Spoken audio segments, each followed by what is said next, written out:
Uhuru Gardens, and an elated people listened with tears in their eyes as for the first time, our national anthem was played, and then we cheered in boundless joy as our flag was hoisted and the flag of the British was lowered. This act of raising our national flag was not just an exercise in symbolism or a sheer sentimental exploit.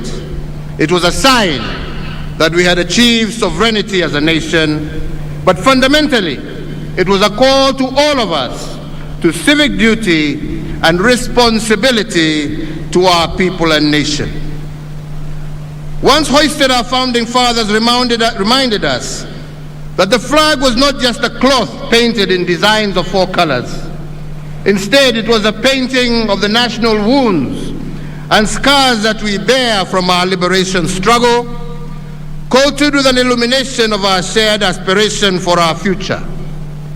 It was and still remains a picture of the blood we shed to regain what we had lost. It is a reflection of the dignity of our heritage and the pride that we restored. And because the ultimate act of every liberator is to lay down their weapon, the shield and the spear on our national flag is a symbol of our victory, but it is also a notice of readiness should our heritage of splendor be threatened. According to our founding fathers, therefore, our flag is not just a sentimental piece of fabric decorated in ink. We must always remember that each time it flies, it is blown by the last breath of our liberators as they made their final bow to liberate our country, Kenya. And why did our independence heroes choose these gardens as a place to midwife our young nation?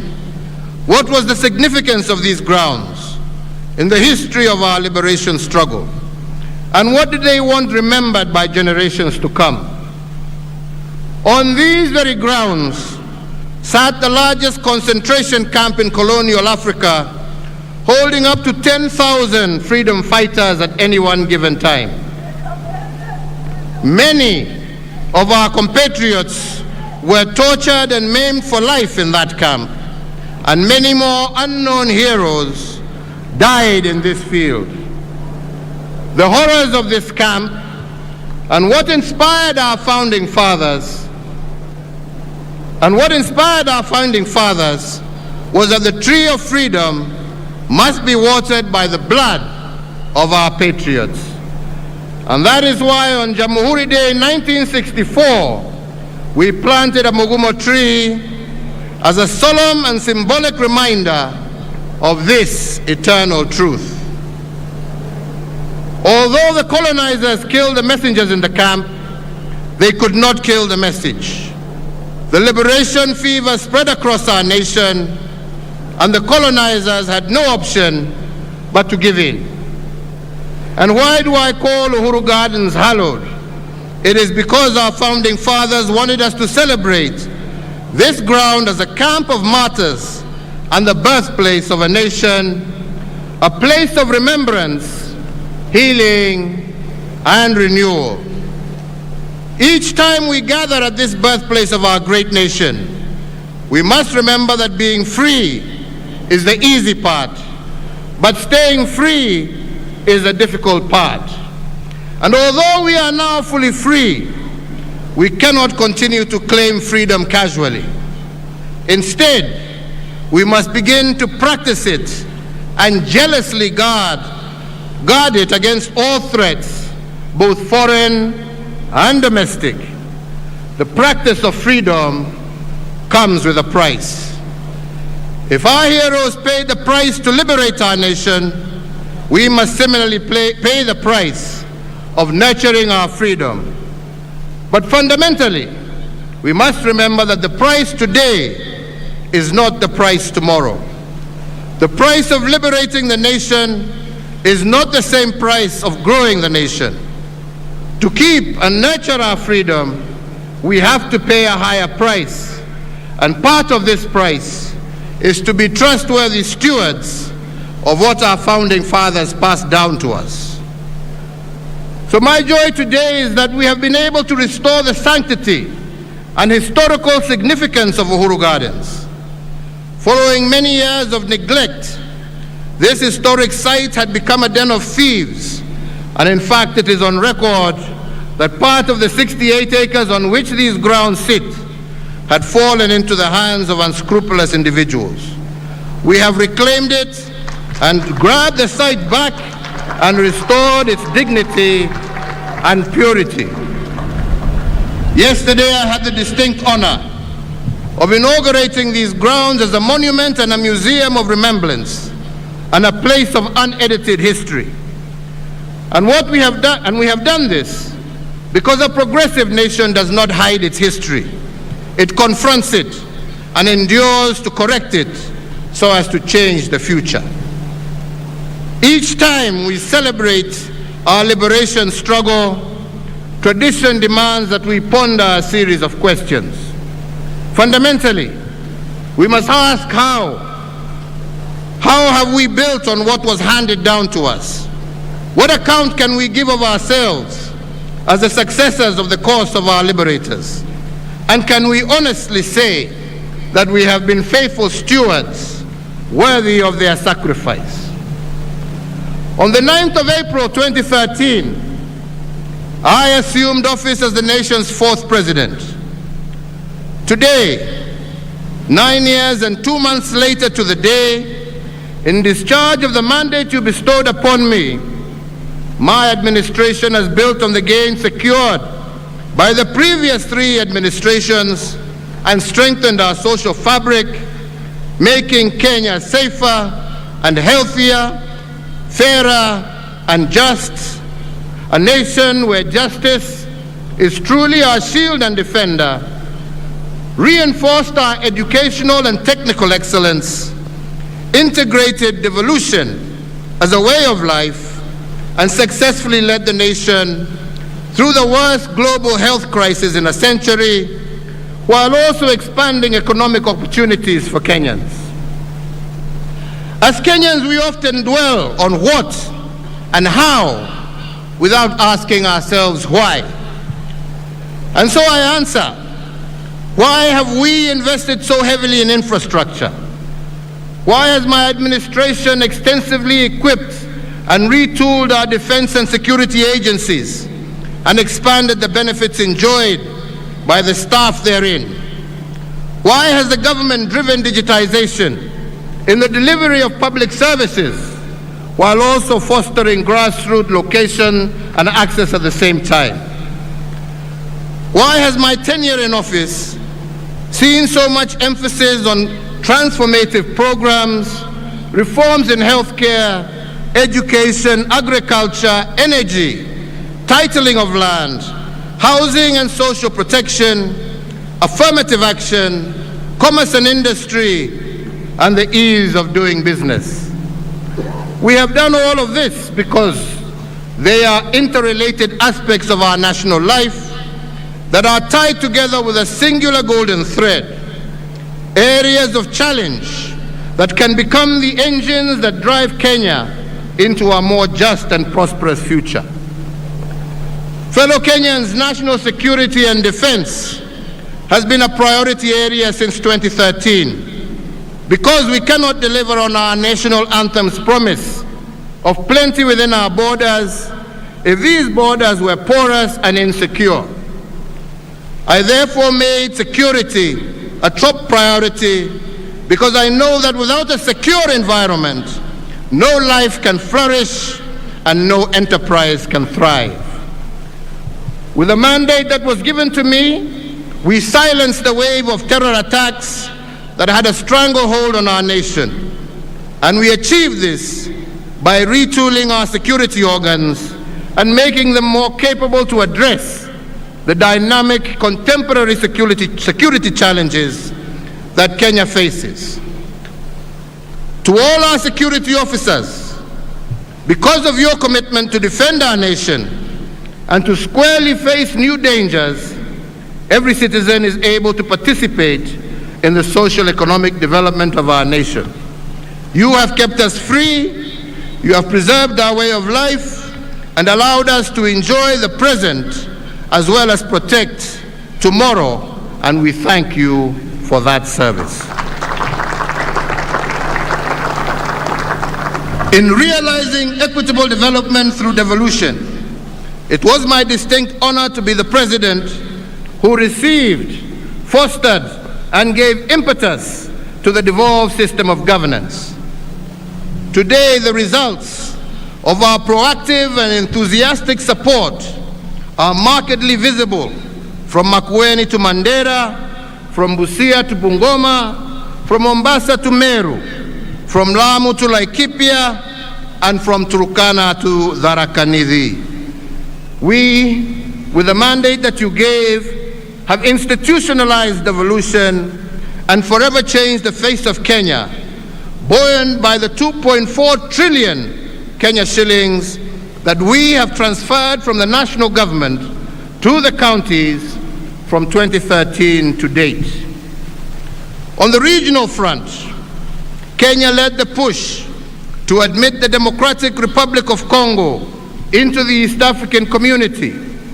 With this singular move, the East African Common Market grew by 90 million people, yielding a now expanded market of 300 million citizens and a consequent enhanced opportunities for our Kenyan enterprises. To exemplify this, I mentioned just one, Equity Bank, which is already breaking ground in DRC and is already the second largest bank in the Democratic Republic of the Congo.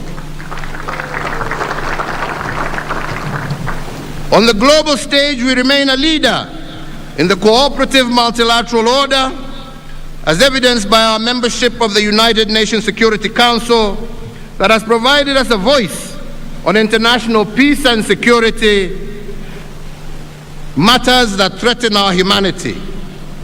This position has cemented our international stature and enhanced opportunities for Kenyans in the diaspora and within the international civil service.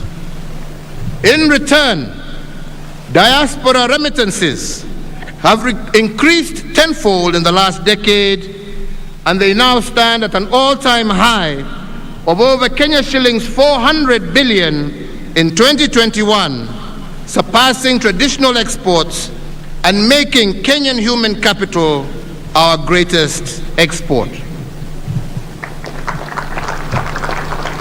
With the same mandate, you challenge us to enhance the global competitiveness of our human resource.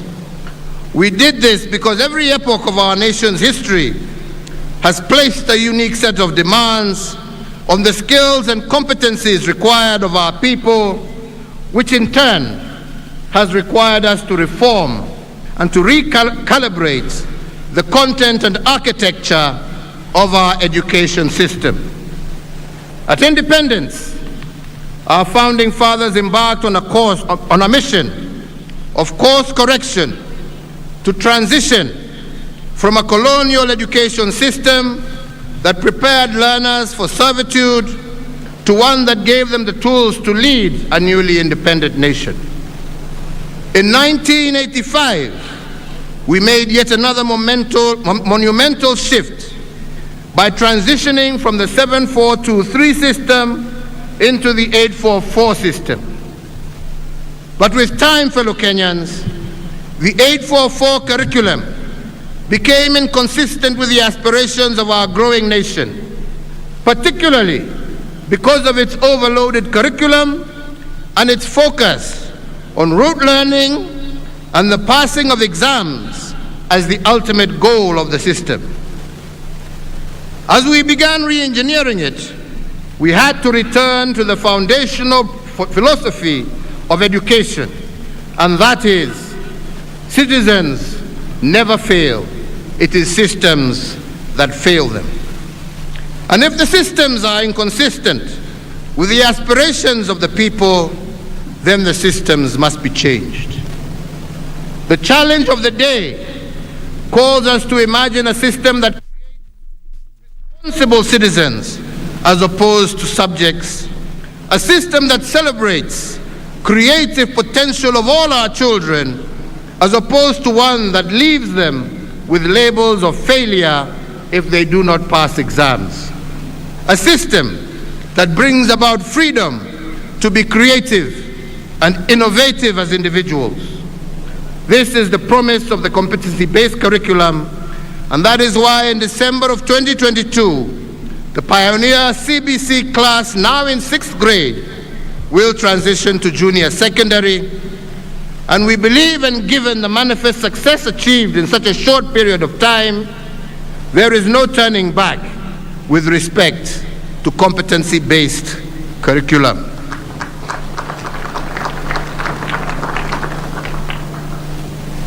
With the same mandate, we have also secured a 100% transition from primary to secondary education, ensuring that no Kenyan child is left behind.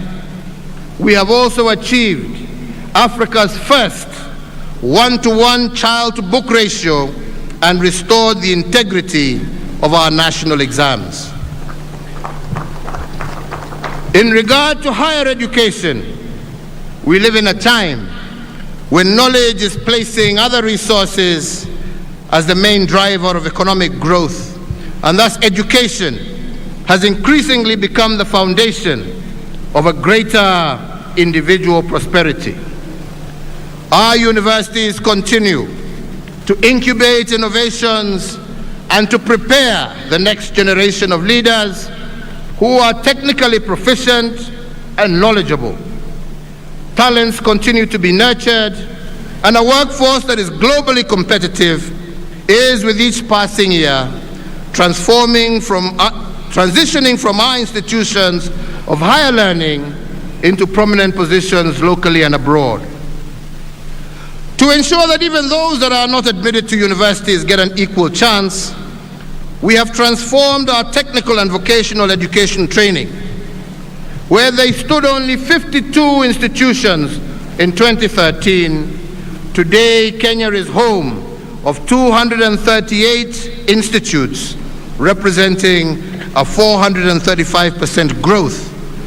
With this transformation, every Kenyan child has a chance to make it.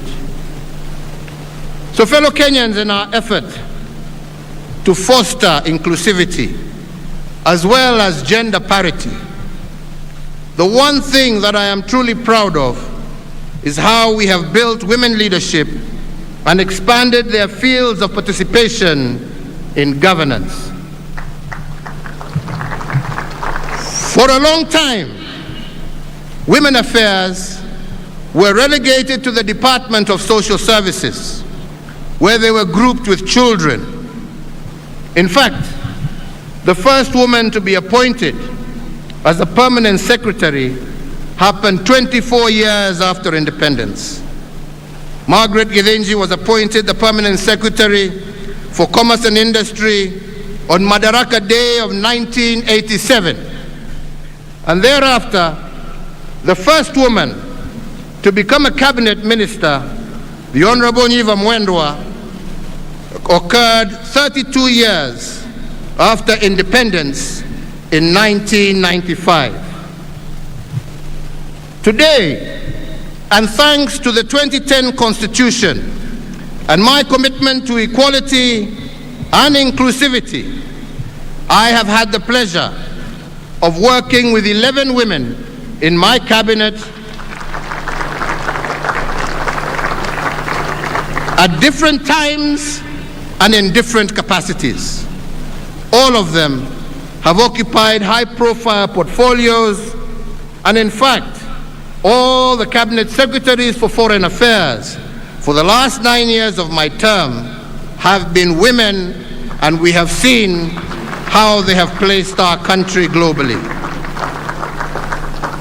Of equal note is that my administration has also fast-tracked the promotion of women in leadership in our security sector.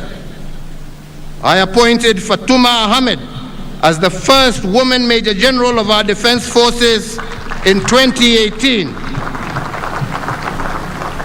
Similarly, the first holder of the constitutional office of Auditor General of our Republic was appointed under my administration, Mrs. Nancy Gadongo, and she was appointed in 2021 and continues to serve the Republic in that capacity. And of course, we have our three arms of government, one of which is now headed by a woman. After 58 years of our independence, in May of 2021, I had the profound honor of being the first President of the Republic to commence an address with a salutation, Madam Chief Justice, when the Honorable Lady Justice Martha Koome assumed office as the first woman Chief Justice. We are also proud of the fact that Kenya's judiciary boasts a female Deputy Chief Justice, a female Chief Registrar, and many female principal judges and presiding judges across our superior courts. Going further, in August of this year, if it is the wish of the Kenyan electorate, we have a chance of electing a woman and shattering the glass ceiling by assuming the second highest office in the Republic of Kenya. So, ladies and gentlemen, if our women were part of the liberation struggle, advancing their cause intentionally is a duty that belongs to all of us. We owe it to them, we owe it to ourselves, and we owe it to our country. And I am indeed proud to have been part of this push for women leadership in our republic.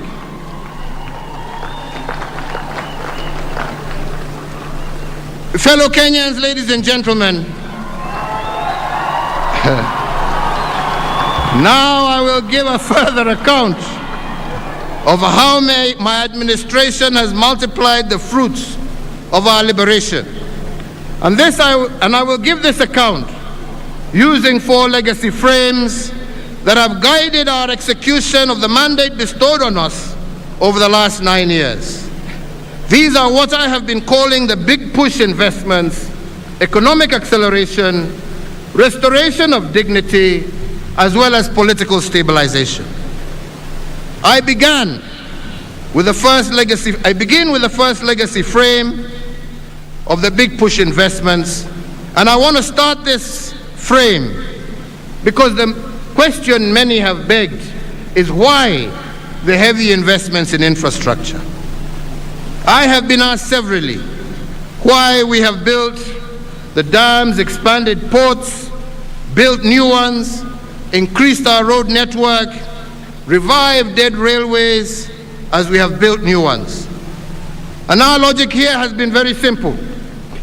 It has nothing to do with what we have built, but everything to do with why we did it. The naysayers have said that we should not invest so heavily in infrastructure because people do not eat roads, they do not eat bridges. I have refused their pessimism because I know what a new road means to a farmer who has for decades been unable to get their produce quickly to the market. I refuse to delay the dream of world-class ports and fishing support infrastructure because we wanted our fishermen in our oceans and lakes to be able to gain more from their sweat of their brow. I looked at a nation whose potential was being limited by road connectivity and vowed to open up Kenya to ourselves and also to the world. The result has been that once sleepy villages and towns across our country have roared to life and become vibrant centers for economic and social activity. The result was the appreciation in the value and utility of land in many rural and peri-urban areas, instantly elevating many thousands of homes out of poverty.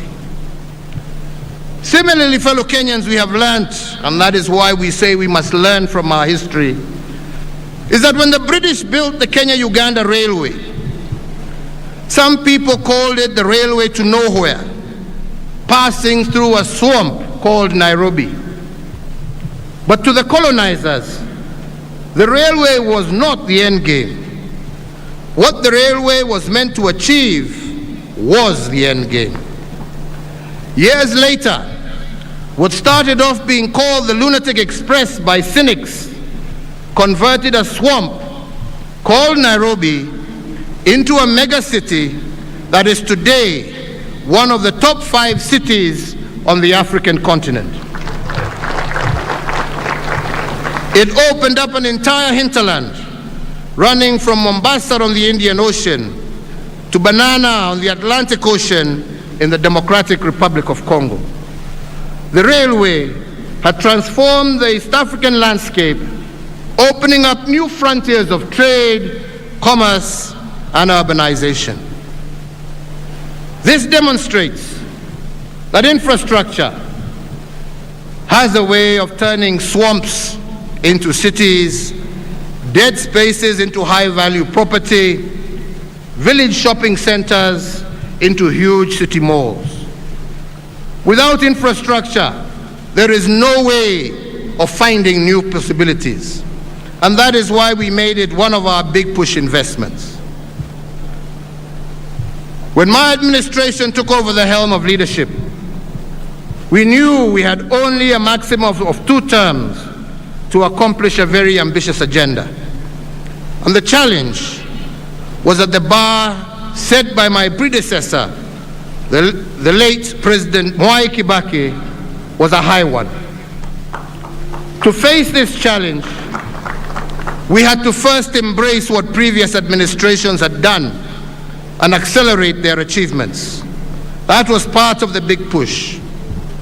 Today, I am proud to record that if the third Kenyan administration built 2,000 kilometers of tarmac road, we accelerated this achievement by building over 11,000 kilometers, which is close to 6 times what they built.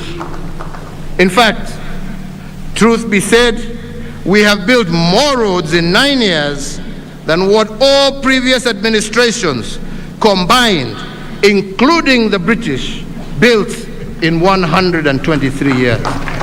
Wapende wasipende, hiyo ndio ukweli wa mambo.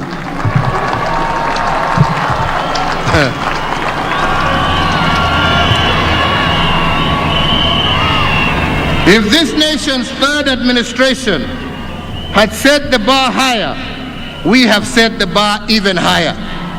And the record is there for all to see. Across all 8 former provinces, in each of the 47 counties, we have transformed our country 1 kilometer at a time.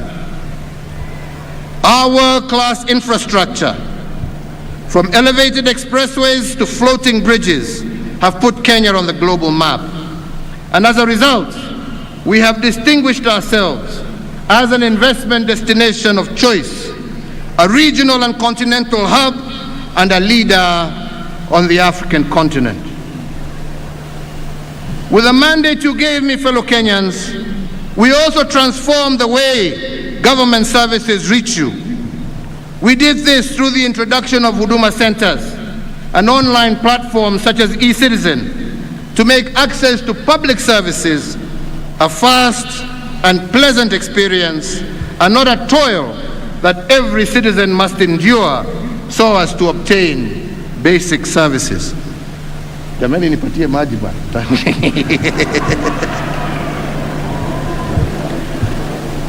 In 2013, in 2012, who would have believed that passport applications, birth certificates, marriages and business registration, driver's licenses, and so many others could be done online from anywhere in the world? My administration has also supported similar advancement in the independent arms of government, resulting in a situation where Kenyans now file and serve documents for their court cases online, and the era of the notorious missing court file has been firmly put behind us. It is in the life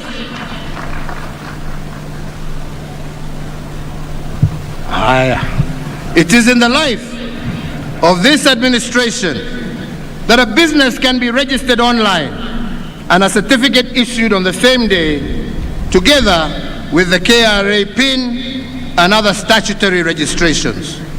We did it because we know that it is our duty to facilitate your enjoyment of your social economic rights without unnecessary and cumbersome barriers.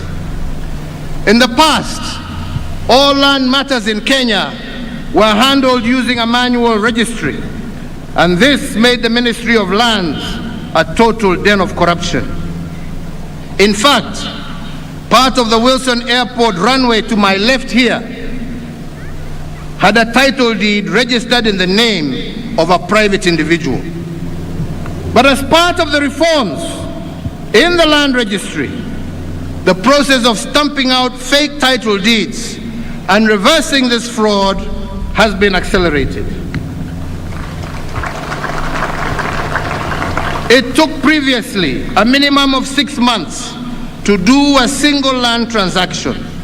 This has now been reduced to 48 hours using a system called Ardhi Sasa, and similarly, instead of taking 1 to 3 months to do a land search, this system will give you a land search result in 3 to 5 minutes. Thanks to the brigadier. Huyo mama mumeona hapa, msicheze na yeye, amefanya kazi mingi sana.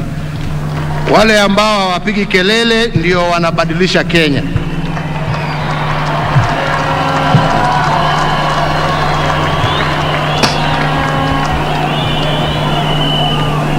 With the mandate you gave me, we have set a high bar for how and where government services should be provided.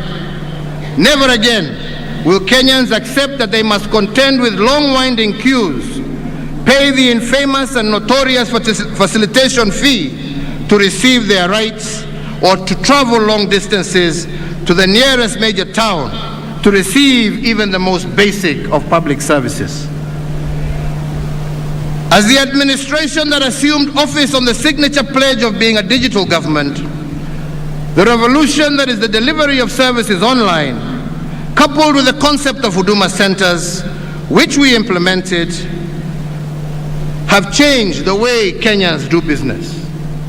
In doing so, it has also created opportunities for Kenyans in the private sector and built an enabling environment for an ICT versatile society.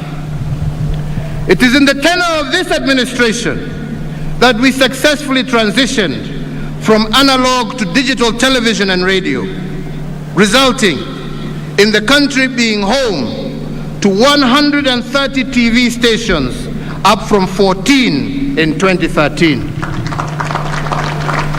204 radio stations, up from 130 in 2013. These impressive figures do not lie, and this does not factor the massive expansion of the digital space that has seen many hundreds of thousands of Kenyans successfully monetize various digital communication avenues. Ndio unaona wengine wananitukana kila siku, ni sawa tu, waendelee. Ni haki yao. Besides jobs, through our expansion of the digital space, the government has enabled small and medium enterprises, regional, community, and church-based broadcasters throughout the country to create niche routes for direct engagement. The dividends of the investments in our undersea cable are also manifest. To fully seize the opportunities offered in this information age, our massive ICT investment has seen internet penetration in Kenya rise from 31.4% in 2013 to 93.9% in 2022, with cellular phone penetration increasing from 74.9% to over 131% in the last reported cycle. Indeed, fellow Kenyans, over the same period of time, money transfers have increased from 1.9 trillion shillings a year to 6.8 trillion shillings every year. Further, online jobs, not just here in Kenya, but globally, have secured close to 1 million jobs for Kenyans, while innovators continue to make waves globally from their very locations here in Kenya. So fellows and Kenyans, as we prepare to hand over the baton to the fifth administration, there are three critical areas that I believe a new administration should focus on, but mine are just suggestions. Me naenda. Firstly, you cannot do the big push investments in dams, roads, and rail in an environment of corruption. I say so because we cannot lie, the devil of corruption is still alive and well here in Kenya. For the next administration to multiply our dividend and continue raising the bar, it must work from the inside out. It must not backslide on the corruption agenda. When corruption festers in government, you cannot fight it from the court of public opinion. You must fight it from the inside out. And that is why leaders elected must have the credentials and the will to continue this cleanup. Secondly, you cannot implement big push investments in an environment of political strife and hypocrisy. Many have doubted whether my government has achieved in the second term. But let me tell you, we have. And the record must reflect that this is true of all sectors. To name but one, during our first term, we built slightly over 3,000 kilometers of tarmac road. But the second term, we have completed close to 8,000 kilometers and over 6,600 kilometers of tarmac road are currently ongoing. And all of this, I strongly believe, has happened because of the political stability that we achieved because of the handshake.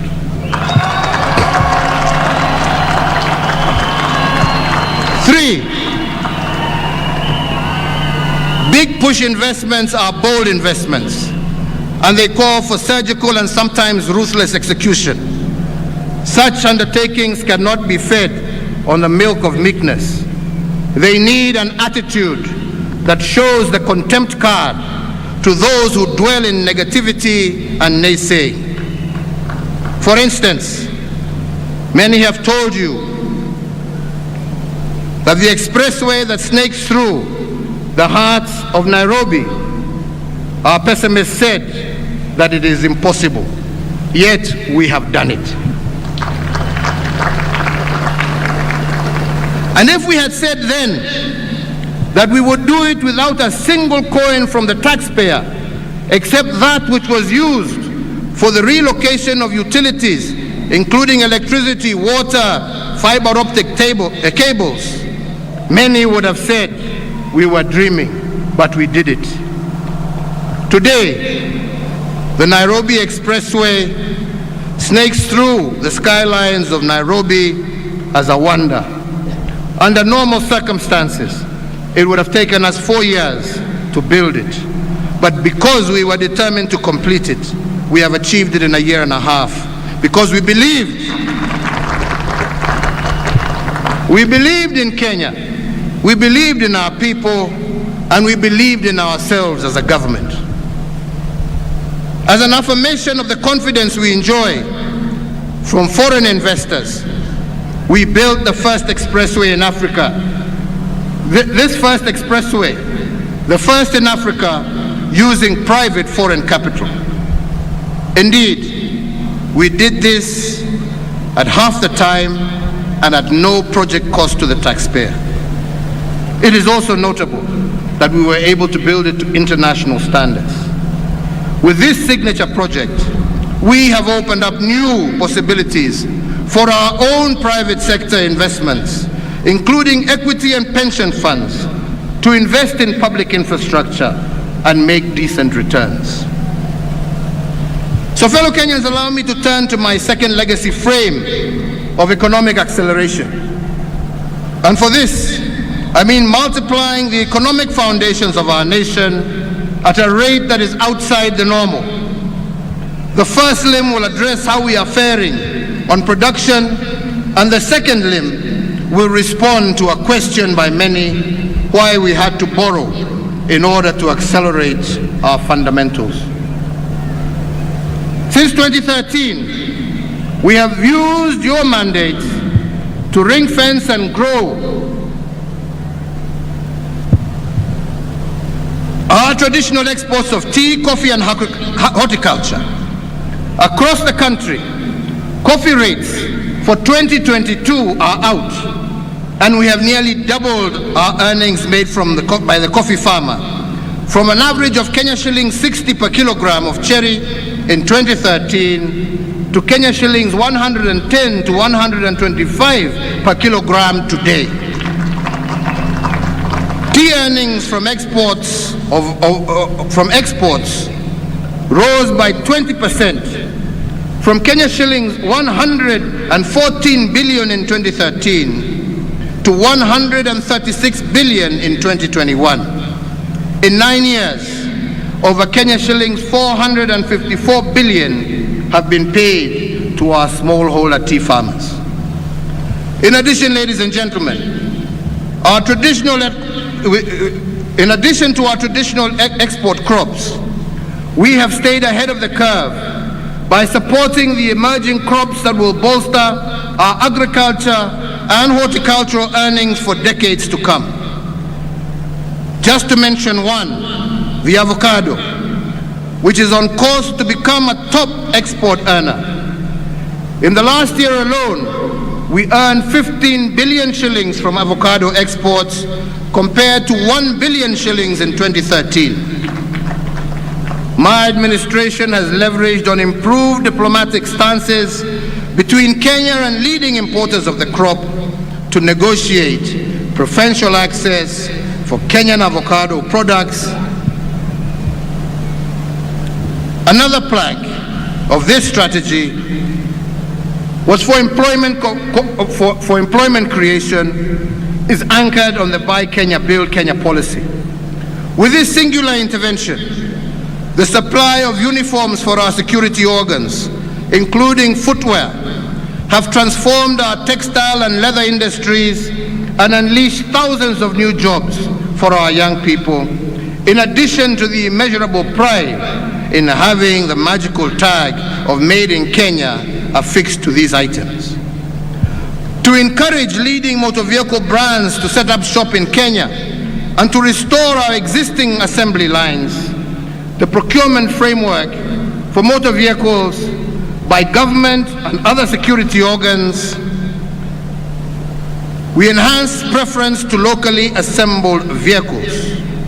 With this policy shift alone, a moribund industry of vehicle assembly that was once moribund and dead is once again alive.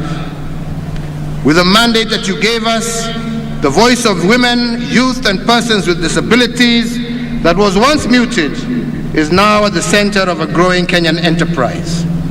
Through AGPO, a staggering 169.6 billion has been pushed through these historically marginalized groups. So fellow Kenyans, to address my second limb, why borrow? We must also first look at how other nations have prospered. It took England 200 years to industrialize, the United States of America 160 years, Japan 110 years, but China took only 35 years. And the four Asian tigers of Hong Kong, Taiwan, Singapore, and South Korea took 25 years to industrialize. And that is why the accelerated growth was called the Asian miracle. The secret to these miracles, ladies and gentlemen, was acceleration. They contracted their development timelines by implementing aggressive interventions and through policy choices that added their acceleration. In just one generation, they were at par with the Western world. The Afro-pessimists who are constantly out there bombarding us with nonsense will tell you that Kenya cannot replicate this miracle. But I want to assure you, they are wrong and we are right. Our accelerated path to economic growth has begun and must be maintained into the future. In just 9 years, we have moved from being the 12th largest economy on the African continent to the 6th largest economy, and we are still growing. In the same time, we have tripled the wealth of our nation from a GDP of 4.5 trillion in 2013 to close to 13 trillion today. As a mark of this remarkable growth, our tax revenues have doubled from Kenya shillings 800 billion in the financial year 2012-2013 to Kenya shillings 1.6 trillion as at April 2022. With the mandate you gave us, ladies and gentlemen, we are on a course to achieve the record-shattering projection of Kenya shillings 2 trillion in collections by the end of the current financial year. Fellow Kenyans, we have grown our road network almost 6 times, our power generation 40 times, connected more homes to electricity than any other country on the African continent. And we have done this in just 9 years. I do believe that the next administration can multiply these efforts to unprecedented heights. But to keep this acceleration, that 5th administration must borrow 2 lessons. One is that it is not possible to maintain the speed of our achievements in a contaminated environment. And this allows me to go back to the corruption cleanup that I started talking about. When we took over in 2013, we had some state corporations that were rotten from the core. We had to drain this swamp from inside out. But we had to balance this cleanup exercise with accelerated performance. Some have accused me of militarizing our country. I have no such intention. Kenya is a democracy and it shall always remain a democracy. But I did not hesitate and will not hesitate to use our discipline services to correct and to do that which others have failed to do.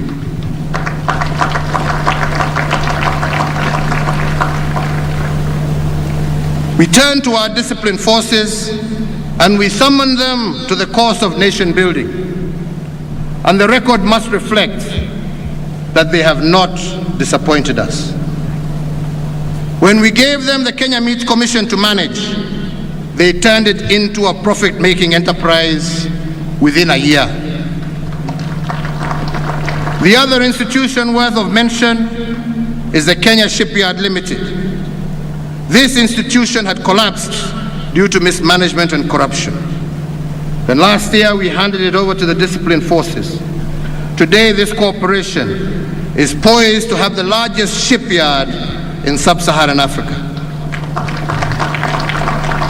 This, ladies and gentlemen, is evidence that in an environment that is not contaminated, things can be done. If we could build this park and the museum behind us using the disciplined forces in only 22 months, instead of the 10 years it would normally have taken. If we have begun restoring the glory of Nairobi using the Nairobi Metropolitan Services, I do believe it can be done. The second lesson that will keep our accelerated achievements afloat has to do with debt. And on this, I want to pose a national question. How much is too much borrowing? When does borrowing become too much and unbearable to a nation? The only time debt is a burden to a nation is if a nation is led by looters. But in the hands of a visionary administration, debt is a catalyst for rapid development. And I will give but one example. When South Korea achieved her economic miracle in a record 25 years, it also achieved the rank of being the fourth most indebted nation in the world. But the South Koreans did not call it debt. They called it using other people's money to advance their cause. What this means is that nations that have advanced have not necessarily used their own money, especially when they are not endowed with natural resources. They have borrowed from others to catch up and to become world economic leaders. And the national question, therefore, to us today is not whether debt is good or bad. The more legitimate question has to do with what the next administration will do with borrowed funds. Will they end up in the private pockets, or will they be used to accelerate economic advancement? On my part, I believe we have used other people's money to close our infrastructure gap, to connect our markets. For example, when a maize trader in Kitale previously would take 3 days from Kitale to the border with South Sudan, with what we have borrowed and the roads we have built, we have ensured that that man from Kitale can be at the border of South Sudan in just 5 hours, not 3 days. Similarly today, any trader can travel on a tarmac road to 4 out of 5 of our neighboring countries and do so in record time. If we can transport 10 times more passengers with the SGR at half the price and at half the time, and move 3 times more cargo daily from Mombasa to our neighbors, then our borrowing has surely been worthwhile and paid tangible dividends. So to maintain the tempo of increased and accelerated achievement, the next administration should not shy away from using other people's money. Debt in a cleaned up government is an enabler, not a burden. With the mandate that you have given us, the people summoned us to secure sustainable development and to foster intergenerational equity, and we honor this solemn duty.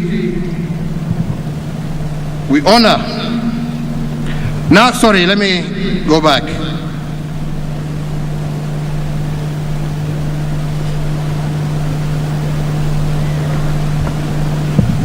So fellow Kenyans, with the mandate that you've given us, we also move to secure sustainable development and to foster intergenerational equity.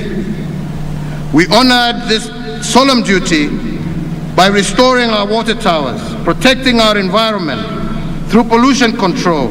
We have conserved wetlands and firmly established Kenya as a global leader in the area of sustainable development. Our conservation efforts have fortified our biodiversity, and as a result, we have recorded the lowest levels of poaching in our nation's history. On account of this robust ecosystem, we have registered the highest wildlife population for a majority of those species that were previously endangered. We did this so that every Kenyan can enjoy their right to a clean, healthy environment, and so that our heritage of splendor can be passed down from one generation to another unencumbered. We have planted 1.34 billion trees, moving our forest cover from 6.99% in 2013 to 8.83% in 2022, and our tree cover to 12.3%, well over the 10% envisioned in our Constitution, and 8 years ahead of the target date that was set of 2030. To halt the destruction of water towers, an elusive dream that has eluded every other administration, we contain the encroachment and legal extraction activities in the water tower resources of the Masai Mara Forest Complex. We have also banned the use of polythene bags and saved marine and terrestrial life. We have moved also with the beautification of our urban areas, especially here in Nairobi. And this initiative has led to the emergence of our nation as a leader in climate change action and established a thriving green economy. We have also moved in the water sector by building dams, including Thiba Dam, Yamo Dam in Samburu, and are on course to complete while starting others such as Thwake Dam, Mwache Dam at the coast, Karimeno Dam here in Kiambu, Sioi Murunye Road Dam in West Pokot, Bute Dam in Wajir, and Soin Koru Dam in Nyanza. In total, we are currently implementing some 685 water and sanitation projects. And if we conclude these, which we hope will be concluded by the end of this year, at least 80% of Kenyan households will have access to water and 40% to sanitation. Today, we have 13 million Kenyans connected to clean water. Our irrigation has doubled from 374,000 acres to 664 acres currently. From independence, we had only produced 5 million title deeds. Today, we have added an additional 6 million title deeds, bringing our national aggregate to 11 million. We have also heralded the enactment of the land index laws, which should put a stop to the blight that is occasioned by bloated valuation figures in the process of compulsory land acquisition, thereby making it easier for us to complete public projects. We have also moved towards the restoration of dignity and political stabilization. And as we look forward to the August 9th general elections, we must ask ourselves, what is the purpose of an election? Let me pose this question more pointedly by using two examples. When we choose the legacy framework of restoration of dignity, we want to reduce the burden of dignity to our people, and this is why we have targeted health. Universal health coverage, which is something that we are very keen and have been keen on, has seen a growth of more than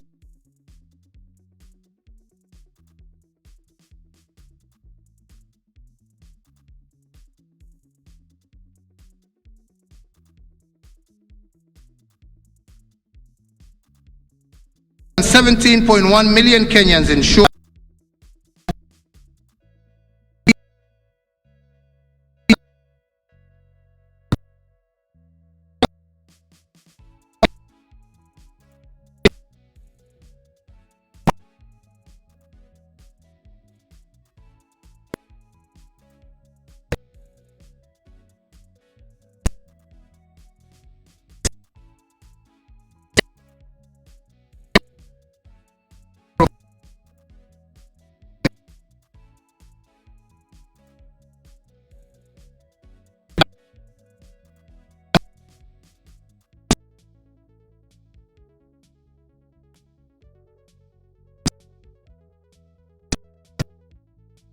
in our formal settlements.